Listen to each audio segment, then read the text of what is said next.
चंदूपथान नाम के एक छोटे से गांव में एक बहुत सुंदर बाग था, लेकिन कोई भी गांव वाला उस सुंदर बाग में जाने से डरता था।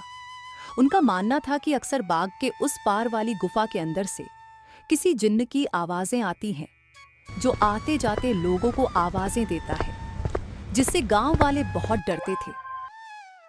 एक दिन गांव के दो युवक खेत पर आपस में बात कर रहे थे। अरे भाई, कल मैं उस बाग की तरफ गया था, वहां फिर से उस जिन की आवाजें आ रहा था।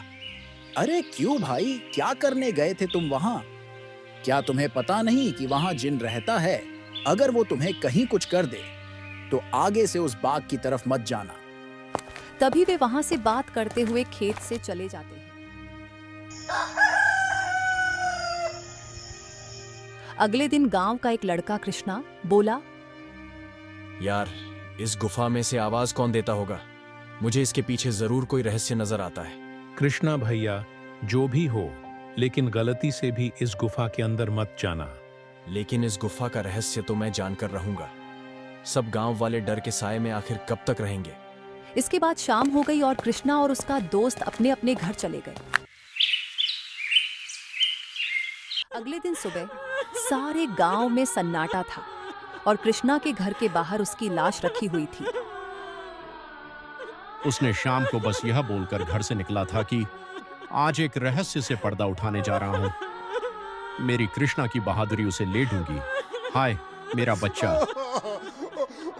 हो न हो, ये उस गुफा वाले जिन की ही बात।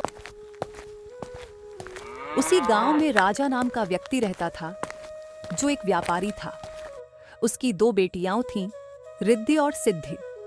उन दोनों को रंग बिरंगे फूलों का बहुत शौक था।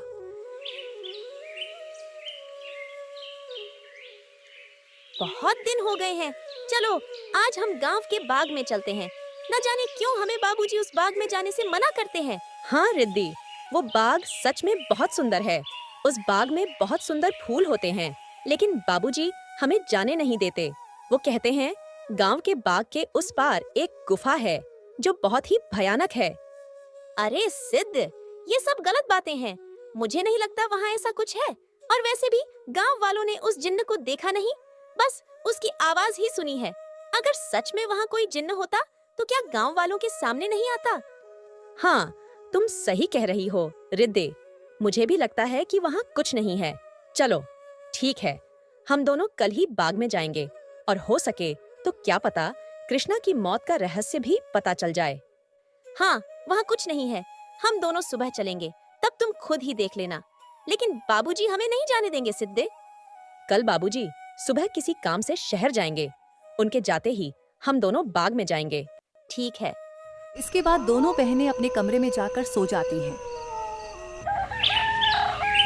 अगली सुबह, देखो मेरी प्यारी बेटियों, मैं किसी काम से शहर जा रहा हूं।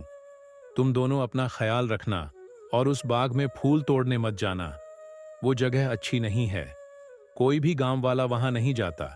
पता है ना, कृष्णा भी वहीं जाने से मारा गया था। हम दोनों बहनें उस बाग में नहीं जाएंगी।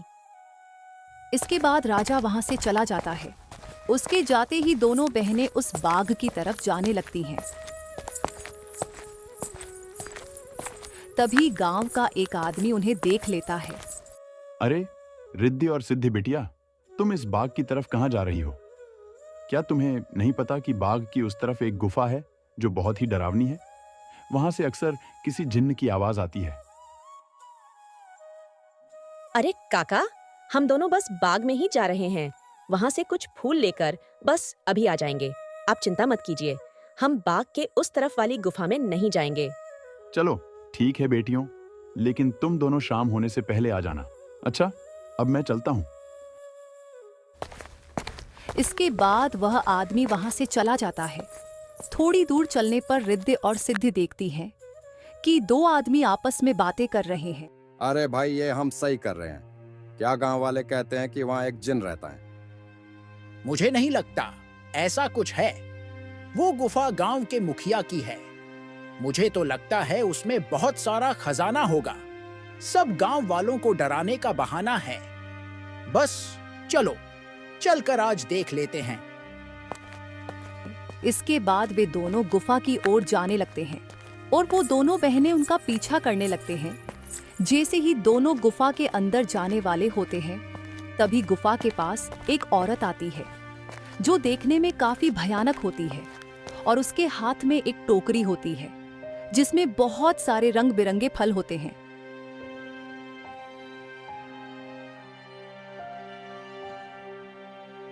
कहाँ जा रहे हो तुम दोनों? क्या तुम्हें पता नहीं इस गुफा में जिन्न रहता है? वो तुम्हें मार डालेगा। चले जाओ यहाँ से, चले जाओ। क्या कहा जिन्ना? अरे पापा। तभी उस जिन्न की आवाज आती है। कौन है वहां? क्या कोई मुझे सुन पा रहा है? अंदर आओ, निकालो मुझे यहां से। जिन्न की ऐसी डरावनी आवाज सुनकर वे दोनों चोर डर जाते हैं। अरे भाई भागो, इस गुफा के अंदर तो सच में कोई जिन्न है, भागो यहाँ से। और वे दोनों वहां से भाग जाते हैं। मैंने तो पहले ही कहा था, यहाँ दोबारा मत आना, वो तुम्हें जिंदा नहीं छोड़ेगा। ये सब दोनों बहनें देख रही थी कि तभी वो औरत अचानक वहां आ जाती है। कहाँ जा रही हो तुम लोग? हम तो बस बाग घूमने आए थे काकी, लेकिन आप यहाँ क्या कर रही हैं? ये बाग मेरा घर है, तुम दोनों यहाँ से जाओ, नहीं तो वो जिन तुम्हें छोड़ेगा नहीं। क्या सच में बाग के उस पार वाली गुफा में कोई जिन्न है काकी? हाँ, और वो बहुत खतरनाक है। तुम दोनों यहाँ से जल्दी चली जाओ। इसके बाद वो औरत वहां से चली जाती है। मुझे बहुत डर लग रहा है, अब मैं इसके आगे नहीं जाऊंगी। मुझे लगता है वो औरत सच बोल रही है, वो जिन हमें मार डालेगा। मैं नहीं जाऊंगी उस गुफा में। ठीक है, तुम मेरा यहीं इंतजार करना। मैं सच जानना चाहती हूँ, क्या वाकई वो आवाज जिन्न की है या नहीं। इसलिए मैं तो गुफा के अंदर जा रही हूँ। तुम यहाँ से कहीं मत जाना, मैं जल्दी आ जाऊंगी। इसके बाद रिद्धि अकेले ही आगे चलती है।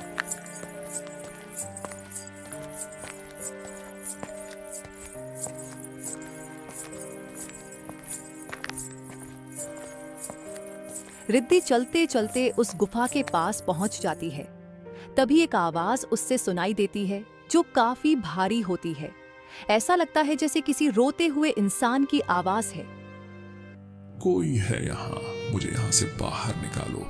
मैं इस गुफा में बरसों से कैद हूँ, निकालो मुझे यहाँ से। रिद्धि बड़ी हैरानी से वहीं खड़ी हो जाती है। कौन हो तुम और क्यों मुझे आवाज लगा रहे हो? क्या तुम वही जिन हो जिसके बारे में गांव वाले बात करते हैं? क्या सच में तुम यहाँ इस गुफा में हो? हाँ, मैं जिन हूँ। मैं कई सालों से इसी गुफा में कैद हूँ।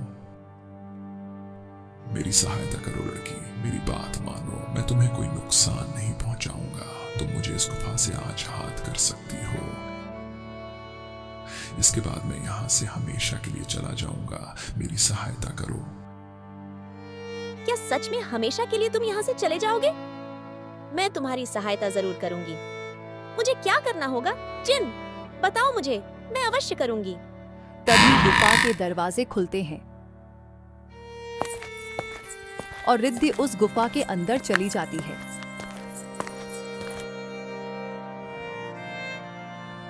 जैसे ही वो अंदर जाती है, एक बहुत बड़ी अजीब सी जानवर की परछाई उसे नजर आती है जो देखने में बहुत ही डरावनी होती है।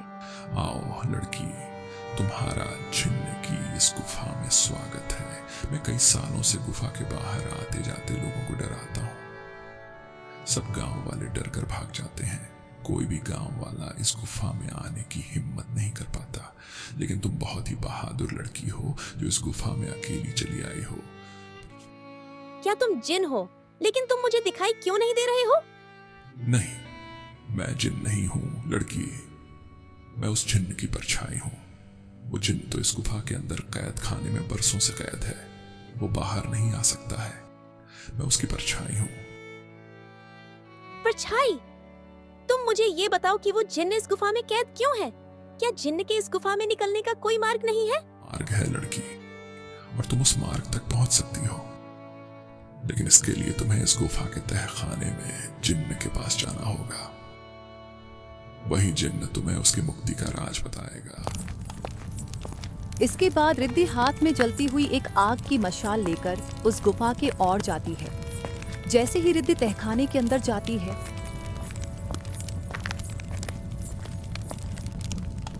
तो उसे एक आग जलती हुई दिखाई देती है। हे जिन, मैं यहाँ तुम्हारी मदद करने आई हूँ। क्या तुम मुझे सुन सकते हो? उसे उस जिन्न की आवाज आती है।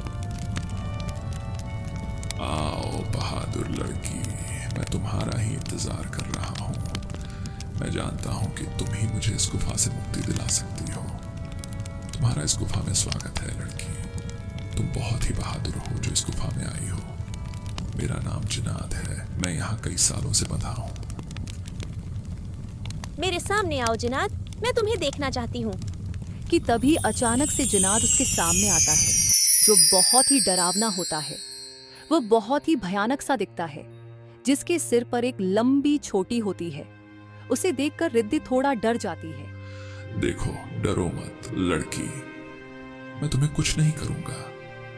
मैं जानता हूं कि तुम मेरी मदद करने आई हो, लेकिन मेरी मदद करना इतना भी आसान नहीं है। तुम एक बार और सोच सकती हो। क्या तुम वाकई मेरी मदद करना चाहती हो? लेकिन मैं तुम्हारी मदद कैसे कर सकती हूँ? और तुम यहाँ कैद कैसे हुए? बहुत साल पहले इस गुफा में एक औरत रहती थी। वह बहुत गरीब थी और बाग से फल तोड़कर खाती थी। एक दिन उसने बाग के सारे फल तोड़ लिए और उन्हें इस गुफा में ले आई। उन्हीं फलों के बीच एक रहस्यमय फल भी था जो बहुत ही चमकदार था और जिस पर मेरी नजर थी। वो फल मेरी उम्र 100 साल और बढ़ा सकता था, लेकिन मैं उसे तब तक नहीं छू सकता था जब तक कोई इंसान उसे पेड़ से तोड़ न ले। एक दिन वह औरत चमकदार फल को तोड़कर इस गुफा में ले आई। जब मैंने देखा तो मैं उसके पीछे इसी गुफा में आ गया। मैंने उससे कहा, हे औरत, तुम जो बाग से सबसे सुंदर और चमकदार फल तोड़कर लाई हो, वो मुझे दे दो। इसके बदले में तुम जो भी 2 इच्छाएं मांगोगी वो पूरी होंगी। ठीक है, मैं तुम्हें वो फल दे देती हूँ, लेकिन मेरी 2 इच्छाएं हैं। पहली ये कि तुम मुझे वरदान दो कि आज से यह बाग मेरा होगा, और दूसरी ये कि तुम इस गुफा में ही कैद रहोगे ताकि इस बाग में कोई भी तुम्हारे डर से ना आ सके। और तब से ही मैं इस तहखाने में कैद हूँ। क्या अब तक किसी ने तुम्हें यहाँ से बाहर निकालने की कोशिश नहीं की?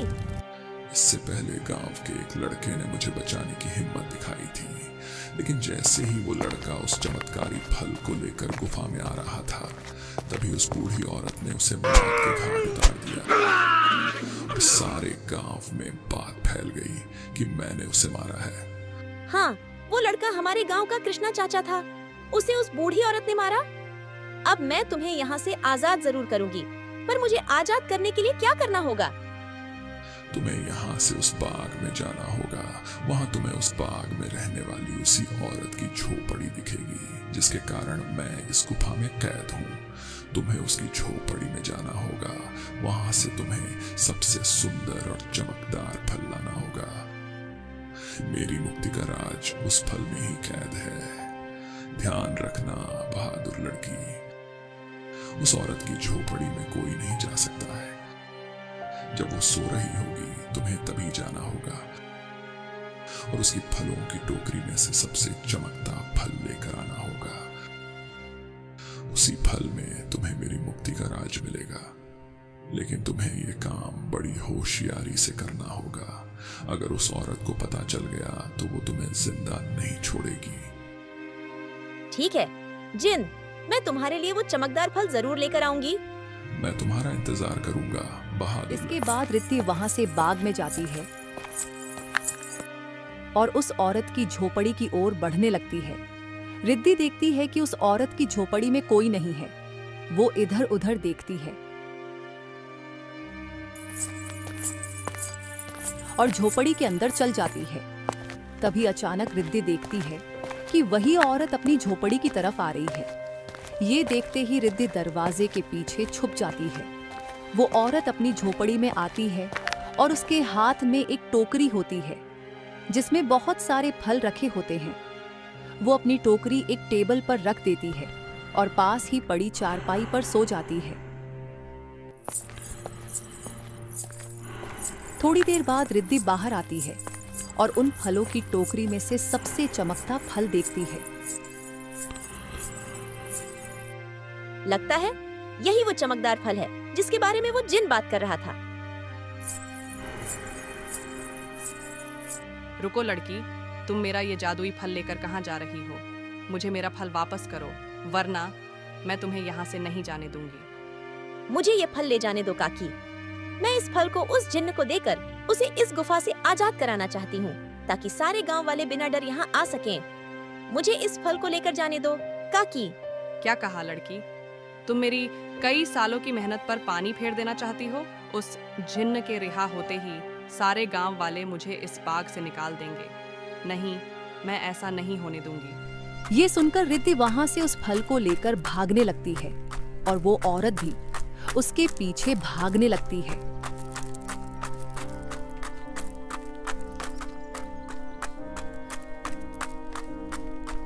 रिद्धि भागते भागते उस गुफा में पहुंच जाती है। जैसे ही वो गुफा में पहुंचती है, वो जादुई फल उसके हाथ से नीचे गिर जाता है और गिरते ही एक चिड़िया में बदल जाता है। रिद्धि ये देखकर हैरान हो जाती है। तभी वो औरत वहां आ जाती है। ये तुमने क्या किया लड़की? इस जादुई फल को नीचे गिरा दिया और अब चिड़िया तुम्हें उस जिन्न की आजादी का सबसे आखिरी रास्ता बताएगा। नहीं, मैं ऐसा नहीं होने दूंगी। मैं तुम्हें मार डालूंगी। वो औरत रिद्धि को जैसे ही अपने हाथों से मारने आगे बढ़ती है, अचानक से आग में जलने लगती है। इसे देख रिद्धि हैरान हो जाती है। तभी एक आवाज सुनाई देती है जो उस जिन्न की परछाई की होती है। डरो मत बहादुर लड़की, इस लालची औरत को इसके की सजा मिल चुकी है। अब तुम्हें अपनी मंजिल का आखिरी पड़ाव पार करना है, जिसमें ये चिड़िया तुम्हारी मदद करेगा। तभी अचानक से वो चिड़िया उड़ने लगता है और गुफा में उसी तरफ भागने लगता है जहां वो जिन्न कैद था। रिद्धि भी उसके पीछे पीछे चलने लगती है।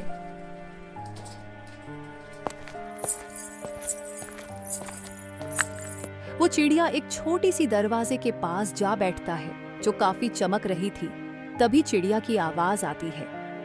सुनो बहादुर लड़की, तुम्हें इस चमकदार दरवाजे को खोलना होगा, जिसकी चाबी तुम्हें ढूंढनी होगी। मैं तुम्हें 2 रास्ते बताऊंगा, जिस पर चलकर तुम्हें इस दरवाजे को खोलने वाली चाबी मिलेगी। लेकिन 2 रास्तों में से तुम्हें कोई एक रास्ता चुनना होगा। पहला रास्ता एक गुलाब के फूल की तरफ जाता है, जो बाग की तरफ है। दूसरा रास्ता एक अंधेरी गुफा की तरफ जाता है, जो इसी गुफा में उस तहखाने की तरफ जाता है जहां वो जिन्न कैद है। जाओ और अपना रास्ता चुन लो। मैं गुफा वाला रास्ता ही चुनूंगी जो अंधेरी की तरफ जाता है। जिसके बाद रिद्धि गुफा की ओर चलने लगती है। तभी रिद्धि को एक फूल दिखाई देता है। अरे, ये इतना चमकदार फूल यहाँ कैसे आया? रिद्धि जैसे ही फूल उठाती तो पूरी गुफा में रोशनी हो गई। तभी वो फूल अचानक उड़ने लगा। अरे, ये फूल उड़ क्यों रहा है? रिद्धि उस फूल के पीछे पीछे चलने लगती है।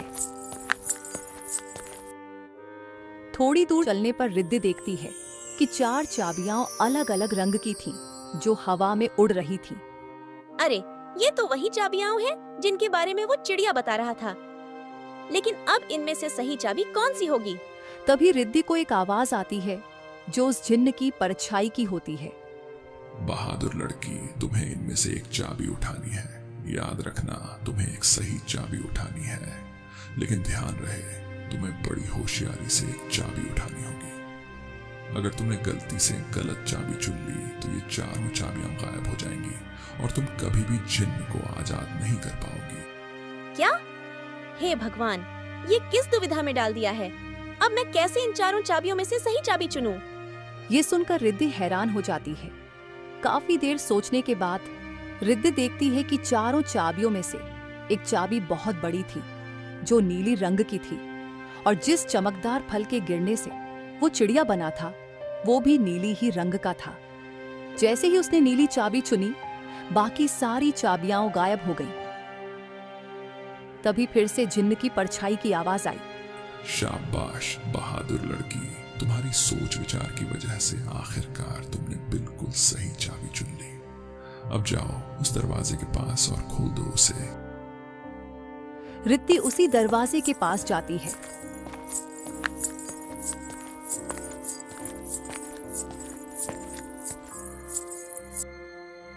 और देखती है कि अभी भी वो चिड़िया उस दरवाजे के पास ही बैठा था। ये देखो, मैं इस दरवाजे की चाबी ले आई हूँ। तुम वाकई बहुत बहादुर हो लड़की। अब तुम इस चाबी से इस दरवाजे को खोल दो। रिद्धि जैसे ही उस चाबी को दरवाजे में लगाती, दरवाजा अचानक से खुल जाती है। रिद्धि देखती है कि उस दरवाजे के बाहर बहुत रोशनी थी, जिसकी चारों तरफ बहुत सारे चमकदार फल चमक रहे थे और बहुत सारी तितलियां उनके पास मंडरा रही थीं। वो चिड़िया उस दरवाजे में उड़ता हुआ चला जाता है और दरवाजे के बाहर जाते ही उस जिन्न में बदल जाता है, जो कई सालों से गुफा में बंद था।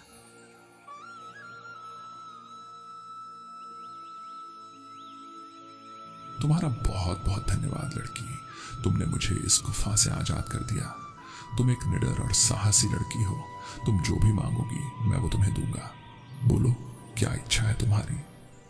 क्या सच में अब तुम आजाद हो गए हो? अब तुम इस गुफा में नहीं हो। अब सब गांव वाले यहाँ आ सकेंगे। मैं और मेरी बहन भी अब बाग में आ सकेंगे कभी भी। हाँ बहादुर लड़की, अब किसी को भी डरने की कोई जरूरत नहीं है। अब मैं इस गुफा से बाहर आ गया हूँ अपनी दुनिया में। अब मैं किसी को आवाजें नहीं दूंगा। तुम जब चाहो यहाँ आ सकती। तुम्हारी ही वजह से मैं आजाद हो पाया हूँ। तुम मुझसे जो भी मांगोगी मैं तुम्हें वही दूंगा। बोलो, क्या इच्छा है तुम्हारी? जिन्न, मैं कुछ नहीं मांगना चाहती हूँ, लेकिन अगर तुम सच में मेरी इच्छा पूरी करना चाहते हो तो गुफा के सामने वाले बाग से मुझे बहुत प्यार है। इसमें रंग बिरंगे फूल मुझे बहुत पसंद हैं। मैं चाहती हूँ कि ये बाग हमेशा ऐसे ही खिलखिलाता रहे, इसके फूल कभी न मुरझाए। ठीक है बहादुर लड़की, तुम्हारी ये इच्छा जरूर पूरी करूंगा। अब ये बाग हमेशा यूं ही रहेगा, कभी भी मुरझाएगा नहीं। तुम अब जब भी इस बाग के फूलों को देखोगी तो ये हमेशा खिले रहेंगे। अच्छा, अब मैं हमेशा के लिए यहाँ से जा रहा हूँ। इसके बाद वो जिन्न गायब हो जाता है और दरवाजा बंद हो जाती है। रिद्धि जब गुफा से बाहर निकलती है तो सब गांव वाले राजा और सिद्धि बाहर खड़े होते हैं। अरे मेरी बिटिया, आ गई तू वापस। उस जिन्न ने तुझे कुछ किया तो नहीं? क्यों गई थी तू उस गुफा के अंदर? अगर वो जिन्न तुझे मार डालता तो क्या करता मैं? दीदी, तुम ठीक तो हो ना? क्या सच में तुम्हें उस जिन्न ने कुछ नहीं किया? बाबूजी, मैं बिल्कुल ठीक हूँ। अब अंदर कोई जिन्न नहीं है। इस गुफा के अंदर जो जिन्न था, अब वो हमेशा के लिए इस गुफा से चला गया है। अब आप सभी को डरने की कोई जरूरत नहीं है। अब कोई भी यहाँ आ सकता है। अरे क्या बोल रही हो रिद्धि बिटिया? आखिर कहाँ गया वो जिन जो आते जाते लोगों को आवाजें दिया करता था? रिद्धि गांव वालों को सारी बात बताती है। बाद गांव वाले बहुत खुश होते हैं और रिद्धि से बोलते हैं, अरे रिद्धि बिटिया, तुम तो सचमुच बहुत बहादुर हो। तुम्हारी वजह से ही अब वो जिन्न इस गुफा से आजाद हो गया है। अब हम गांव वालों को डरने की कोई जरूरत नहीं है और कृष्णा की मौत का रहस्य भी सब गांव वालों को पता चल गया। इसके बाद गांव वाले बिना डरे हंसी खुशी गांव में रहने लगते हैं। दोस्तों, हमारे चैनल को सब्सक्राइब कर लो। धन्यवाद।